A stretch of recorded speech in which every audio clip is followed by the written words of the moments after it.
신증호의 마켓뷰입니다. 11월 가파른 상승 이후 국내 증시는 12월에는 좀 보합세를 보이고 있는데요. 향후 시장 방향성은 아무래도 반도체가 책임지지 않을까 해서 이분 모시고 자세히 들어보겠습니다. 백기련 유안타증권 연구원 나와 있습니다. 안녕하세요. 안녕하세요. 네, 안녕하세요. 12월은 좀 시장이 약간은 좀 소강 상태인데 뭐 반도체를 얘기 나누면서 전체적인 시장의 방향성을 좀 짚어보겠습니다. 오늘의 주제를 보면서 조금 더 얘기를 좀 해볼 텐데요. 반도체가 사실 지난 한 2년 동안 혹한기였거든요.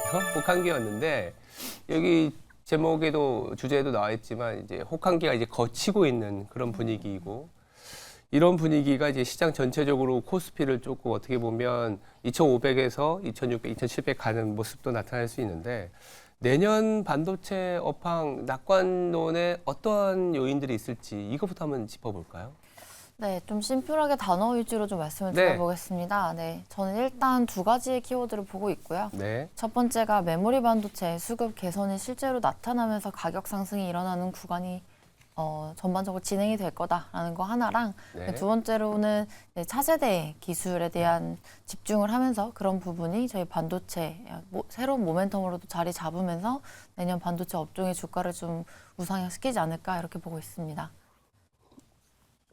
알겠습니다. 낙관론이 이제 워낙 명확하다 보니까 메모리 수급이 개선됐다. 이 부분이 사실 제일 중요한 부분이긴 하죠. 네. 예. 그동안 공급이 워낙 많았기 때문에 재고도 많았고 그런 부분들이 공급 뭐 삼성전자는 뭐 역대급으로 캐pex 컷하면서 이 공급을 주도해 왔는데 한편으로는 이 공급단에서의 감산 효과가 나타난 부분들은 뭐 오케이지만 이게 내년에 글로벌 경기가 사실 이게 만만치 않다 이런 얘기들도 있습니다. 네. 그러면 그 반대 방향에서 봤을 때의 반도체 업황에 대한 얘기도 조금은 필요할 것 같아요. 네, 사실 이게 지금 주가 레벨, 우리나라 뭐 반도체만 보더라도 지금까지 올해 연초 대비해서 거의 모든 종목들이 100%, 200% 사실 올랐거든요. 맞아요. 네, 그래서 뭐 더 이상 이제 메모리 반도체 가격이 오른다는 게 앞으로 향후 추가적인 주가 상승에 뭐 새로운 모멘텀은 아니지 않냐 이런 말씀도 있으시고 네. 또 지금 뭐 메모리 수급이 개선이 되고 있는데 내년에 예를 들어서 말씀하신 것처럼 매크로가 하반기에 좀 안 좋아지는 부분을 감안을 한다면 가격이 오르다 마는 거 아니냐 이런 우려도 있으시긴 합니다. 근데 사실 수요라는 변수 자체는 우리가 그렇게 컨트롤할 수 있는 변수가 아니기도 하고 그렇죠. 제가 봤을 때는 내년에 새롭게 보는 기술 두 가지 포인트 중에 하나가 이제 온디바이스 AI라고 해서 시장에서 요즘 핫한 그 기술이 이제 메모리 반도체에 대한 대당 채용량 증가와 함께 해가지고 뭐 그렇게 수요가 세게 올라오지 않더라도 한 대당 들어가는 메모리 용량 개수 많이 늘어나면서 수요 회복 그 트렌드 자체는 계속 되지 않을까 이렇게 보고 있습니다. 근데 온디바이스 AI의 메모리가 들어가면 많이 비싸지지 않을까요? 네, 뭐 온디바이스 안에 이제 뭐 스마트폰도 온디바이스가 될 수 있고 PC도, XR도 그 다른 기기들도 다 될 수 있는데 당장은 가격이 그렇게 뭐 엄청 비싸게 나온다기보다는 안에 있는 성능 자체가 개선이 되는 게 네, 포인트로 보시면 되고 그 성능이 개선이 네. 되기 위해서는 안에 들어가는 D램의 용량이라든지 네. CPU의 성능 개선 이런 부분들이 좀 수반이 되어야 됩니다. 그래서 네. 새로운 제품이 시장에 나오면 보통 가격이 소폭 오르기는 하지만 그렇게 함으로써도 수혜를 볼 수 있는 종목들이 생겨나고 그런 부분들 종목 피킹을 잘해서 내년을 대응하면 되지 않을까 이렇게 보고 있습니다. 어쨌든 새로운 이제 공급이 나오면서 뭐 가격이 뭐 일시에 급등하기보다는 조금씩 뭐 공급단에서 새로운 신제품이 나오면 좀 올라가고 수요가 생기고 또 수요가 생기면 또 올라가고 이렇게 네. 조금씩 나아지는 방향. 그러다 보니까 최근에 삼성전자, SK 하이닉스에 대한 관심이 뭐 그 어느 때보다도 뜨겁고 최근에 SK 하이닉스는 약간의 주가 변동성이 있긴 했지만 그래도 올해 어쩌면 큰 초대형주에서는 제일 좋은 성적을 나타낸 것 같은데 내년에 대한 기대도 그러니까 올해 좀 주가가 올랐기 때문에 더 할 수 있을지 그리고 삼성전자는 여기서 제가 알기로는 PBR 1.45배 정도 되는 것 같은데 이게 딱 그 중간 라인이더라고요. 더 치고 나갈 수 있을지 이게 좀 애매한 수준인 것 같아요. 네, 일단 뭐 주가 레벨에서 보면 내년 실적으로 일단 땡겨봐도 PBR 관점에서 엄청 낮다라고 보기는 또 애매한 구간이긴 합니다. 근데 제가 보고 있는 숫자들은 시장 컨센보다도 조금 더 실적은 좋을 수 있다라는 부분에서 일단은 기본적으로 보고 있고 시장이 일단은 내년에 메모리도 회복을 하고 또 기타 새로운 기기들, 온디바이스 같은 게 들어오면서 우리나라 두 개 대형사의 실적 개선을 좀 더 만들어갈 수 있는 부분이 있을 거라고 보고 있습니다. 그래서 실적이 개선이 되면 당연히 멀티플이라는 거는 차츰 내려오기 마련이고 그렇게 하면서 주가가 좀 추세적으로 우상향할 수 있는 게 상반기부터 이렇게 나타나지 않을까 이렇게 싶습니다.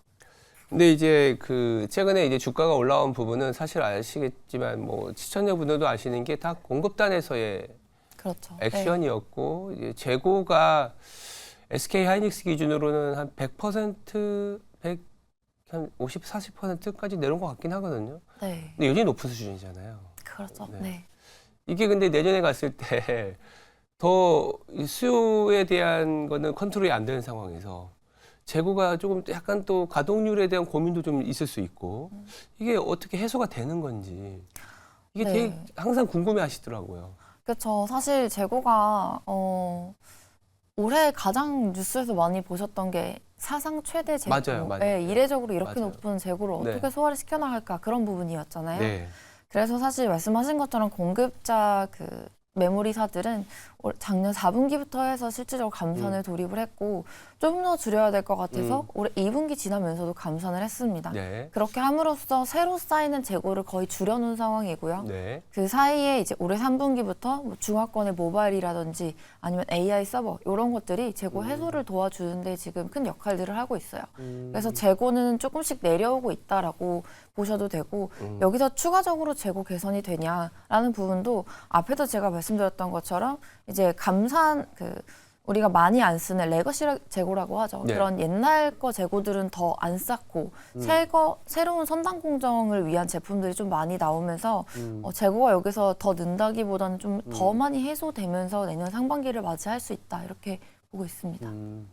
근데 이제 SK 하이닉스를 이제 말씀드린 이유는 HBM이나 이런 부분들로 인해서 주가가 굉장히 많이 올랐지 않습니까? 근데 이제 또 이제 왜냐하면 제가 이렇게 자꾸 이제 반론의 질문을 하는 이유는 반도체 바닥론은 이제 아무도 의심을 안 해요. 그렇죠. 네. 네. 다 내년에 국내 이익이 늘어나는 거의 50%는 다 반도체 쪽이거든요. 네. 그러니까 시장을 굉장히 좋게 보는 분들은 반도체 하나만 가도 이익이 지금 몇 %나 오르는데 이렇게 생각을 하십니다. 맞습니다. 네. 근데 HBM이 놀라운 성장력과 투자를 갖고 가지만 나머지 메모리 전체는 또 90%는 또 수요에 대한 부진을 고민을 해야 되거든요. 네. 이런 부분에 대한 고민을 하시는 분들은 여전히 반도체에서 좀 이렇게 손이 좀 안 나간다고 해야 되나? 그런 느낌들이 있다 보니까 말씀을 좀 드리는데 이 나머지 수요 아니면 미국도 보면 SSD인가요? 거기에 대한 매출 전망은 그렇게 크진 않더라고요. 네, 일단 제가 이제 메모리, 우리나라 특히 메모리잖아요. 메모리를 두 개를 좀 나눠서 말씀드려야 될 것 같아요. 일단 낸드 그리고 말씀하신 SSD 같은 경우는 뭐 사실 이 낸드라는 시장이 올해 핫했던 AI로 인해서 보는 수요 긍정적인 영향 자체 그게 되게 미미합니다. 그래서 낸드는 사실 이렇게 수요가 내년에 회복은 하겠지만 그게 재고를 충분히 정상 레벨로 내려와줄 만큼은 상반기는 아닌 것 같아요. 저는 조금 더 상반기보다 낸드는 시간이 필요하다 이렇게 보고 있는 반면에 디램 같은 경우는요. 우리가 이제 올해부터 원비에 대한 그 디램을 생산을 하기를 시작을 했거든요. 네. 근데 이게 아마 이제 이 기술적으로 조금 더 넘어가야 이해가 편하실 텐데 원A나 원B 같은 거는 옛날에 하나의 원집 원X나 원I의 원지를 생산했던 것보다 더 많은 칩을 요구를 합니다. 그러니까 더 많은 캐파 잠식을 요구를 해요. 그래서 생각하는 것보다도 공급이 더 여기서 축소될 가능성이 더 많이 생겨난다 이렇게 보셔야 되고 다시 정리해서 말을 하면 수요가 생각보다 더 많이 올라가지 않더라도 공급 새로운 칩들이 잡아먹는 캐파 잠식이 크기 때문에 수급 밸런스가 맞춰지는 거는 충분히 가능하다. 그래서 수급 밸런스가 맞춰지는 것 이상으로 여기서 수요가 생각보다 더 좋은 흐름이 하반기에 나타난다고 하면 가격이 진짜 엄청나게 튈 수 있는 부분이 생겨나거든요. 그래서 단기적으로 24년만 보는 것도 당연히 중요하죠. 네. 단기적으로 보는 게 중요한데 사실 메모리 이번 사이클을 봤을 때는 공급이 많이 줄어든 내년 상반기 말 그리고 수요가 여기서 조금이라도 더 튀었을 때 나올 수 있는 그런 이펙트들을 감안했을 때는 가격 상승이 24년도 하반기, 25년도 상반기까지 이어질 수 있다. 이렇게 조금은 더 눈높이를 타임라인을 길게 보시는 게 투자하실 때 좀 편하시지 않을까 싶습니다. 추가로 좀 더 이게 고민거리. 최근에 엔비디아 이슈가 하도 나오니까 그리고 젠슨 황도 그런 규제를 감안한 칩을 개발하겠다 뭐 이렇게까지 얘기했는데 이런 부분들이 SK 하이닉스나 아니면 우리나라 메모리 업체에는 또 이게 영향이 없지는 않을 것 같거든요. 그러니까 미중 간의 교묘한 갈등이 계속되고 있는데 이게 내년에도 잘 풀리진 않을 거라는 생각이 들거든요. 어떻게 바라봐야 돼요? 저는 사실 뭐 미국 정부의 제재 이런 부분들 정권에 상관없이 계속 갈 수밖에 없는 그렇겠죠. 흐름이라고는 네. 보고 있어요. 그리고 엔비디아의 그 중국향 칩을 이번에 제재를 했는데 다음 칩이 나오면 한 달 있다가 또 정부가 제재를 또 하겠죠. 하겠죠. 네. 예. 근데 어쨌든 이 시장이 원하는 수요라는 거는 이게 네. 당장 제재를 한다고 없어지는 수요가 아니고 의회에서 어떤 식으로 대응을 할 수 있을 것 같고 당장 중국의 물량이 아니더라도 다른 지역에서 요구하는 게 훨씬 더 많습니다. 그래서 제가 사실 걱정했던 거는 저희 이제 대만 쪽이랑 소통을 하다 보면 네. 중국향 그 GPU 제재 때문에 내년 1, 2분기가 어떻게 보면 좀 영향을 일부 그 서버 밸류체인이 받을 수 있다 이런 노이즈가 있더라고요. 그래서 뭐 단기에는 그럴 수 있겠지. 그래도 엔비디아로 나가는 칩 그리고 AMD로 나가는 GPU 같은 경우는 다른 데서 나오는 수요가 이런 거를 옵셋시키고 그 이상으로도 더 수요가 세기 때문에 그렇게 크게 걱정할 건 없다라는 게 기본적인 맥락이고 국내 메모리 같은 경우는요. 지금 GPU에 들어가는 HBM이 없어서 못 출 정도로 그렇게 타이트하게 움직이고 있습니다. 그래서 이거에 대한 부분, 시장이 성장하는 거에 대한 부분에 대해서는 그렇게 크게 걱정을 저는 안 하고 있습니다. 네. 알겠습니다. 그렇다면 뭐 단호직입적으로 최근에 아까 서두에도 말씀해 주신 것처럼 뭐 거의 100% 난 종목도 많고 하이닉스도 상당히 많이 올랐고 반도체 뭐 다 좋다. 그래 우리가 알고 있는 내용들은 알고 있는데 반도체 아니면 반도체 소부장 뭐 어디로 들어가야 되냐 이렇게 말씀하시는 분, 그러니까 부품주들은 또 너무 많이 올랐고 그렇죠. 네. 참 네. 겁나는 구간이거든요, 사실은. 네. 올해 HBM 관련됐다 하면 뭐 그렇죠. 네, 쭉쭉쭉 올랐던 것 같은데 제가 보고 있는 내년 소부장의 키워드는 인텔입니다. 인텔? 네, 오. 인텔입니다. 제가 최근에 이제 11월 마지막 주에 저희 유한타증권 통해서 네. 차세대 기술이 내년 반도체의 주도 트렌드다라는 말씀을 좀 적어놨거든요. 네. 거기에 뭐 한 세네 가지 키워드가 나오지만 제가 가장 좋아하는 인텔 키워드로 좀 말씀을 드려보도록 네, 하겠습니다. 네, 네. 네. 일단은 내년에 IT 디바이스 단에 무슨 기술이 나오냐 하면 온디바이스인데 온디바이스. 네, 근데 온디바이스가 사실 스마트폰이나 뭐 이런 웨어러블 단에서 느끼는 큰 변화는 그렇게 많지는 않을 것 같아요. 다만 AI PC 쪽에서는 PC. AI를 구현하기 위해서 PC 단의 CPU가 바뀌는 게 있고 모두가 아는 것처럼 PC의 CPU는 이제 인텔이 시장이 아직 여전히 강자입니다. 그렇죠. 이 회사가 내년에 올해 연말까지 해서 재고 조정을 마무리하고 이 PC CPU 쪽에서 조금 더 실적이 차츰 분기 단위로 개선되는 식으로 간다면 일단 성장을 할 것 같고 요걸 이제 과거랑 다르게 자체 파운드리에서 좀 만들어 나가는 식으로 바뀌는 변화가 나옵니다. 그런 걸로 인해서 2024년 4분기, 2024년 하반기 그리고 2025년에는 인텔이 파운드리 쪽 대규모 투자를 또 집행할 할 거다라고 저는 보고 있기 때문에 네. 그로 인해서 수혜를 받을 수 있는 국내 밸류체인들이 또 있거든요. 그래서 자료 안에도 넣어놨지만 그 중에서도 이제 인텔이 선정한 뭐 글로벌 4대 서플라이어 안에 속하는 코미코라는 회사 코미코. 좋게 보고 있고요. 코미코가 이제 포인트가 한 세 가지 정도가 되는데 첫 번째로는 방금 말씀드린 인텔로 인해서 미국 법인이 힐스보로 쪽에서 이제 실적 개선이 더 생각보다 빠르게 될 수 있다라는 점. 두 번째로 올해 3분기부터 미코세라믹스라는 자회사를 인수를 했습니다. 그래서 연결 효과로 인해서 내년에는 YOY로 실적 성장이 되게 세게 나올 수 있다라는 부분이 있기 때문에 네. 이런 포인트 감안했을 때는 회사 내년 실적이나 모멘텀 두 가지가 아우러지는 그런 주식이라서 탑픽으로 말씀을 드리고 있습니다. 코미코 저는 진짜 오랜만에 듣는 것 같아요. 그러신가요? 네, 예전에 왜냐하면 인텔 관련주 했을 때 생각이 나는데 코미코는 지금 어때요? 그 주가의 이 레벨이? 네, 사실 올해 연초 대비해서 오른 다른 주식들, HBM이나 후공정 장비사들 대비하면 아직 주가는 저는 이제 밑에 그쵸. 좀 있다 이렇게 보고 있고 그래도 이제 요 최근 들어와서 조금 주가가 올라왔거든요. 맞아요. 그런 부분들은 그냥 이제 시장이 더 이상 이제 HBM보다는 올해 4분기부터 내년 1, 2분기, 3, 4분기 이렇게 소재는 다시 사용량, 가동률 높아지면서 수요 올라올 거다라는 그런 기대감으로 소폭 오르긴 했지만 제가 보고 있는 키워드 인텔이 실적이 붙는 내년 하반기 거를 아직 반영 안 했다라고 보고 있고 또 생각보다 미국 법인이 가져다주는 수익성이 짭짤합니다. 아, 본사가 보고 있는 수익성보다 미국 쪽이 거의 더 한 20-30% 높은 식으로 전 보고 있기 때문에 그런 게 또 이 회사에 보이지 않았던 부분 이런 거로 해서 어필이 될 수 있을 거로 보고 있습니다. 아, 이게 저는 오늘 또 하나의 아이디어가 온디바이스 PC 쪽 인텔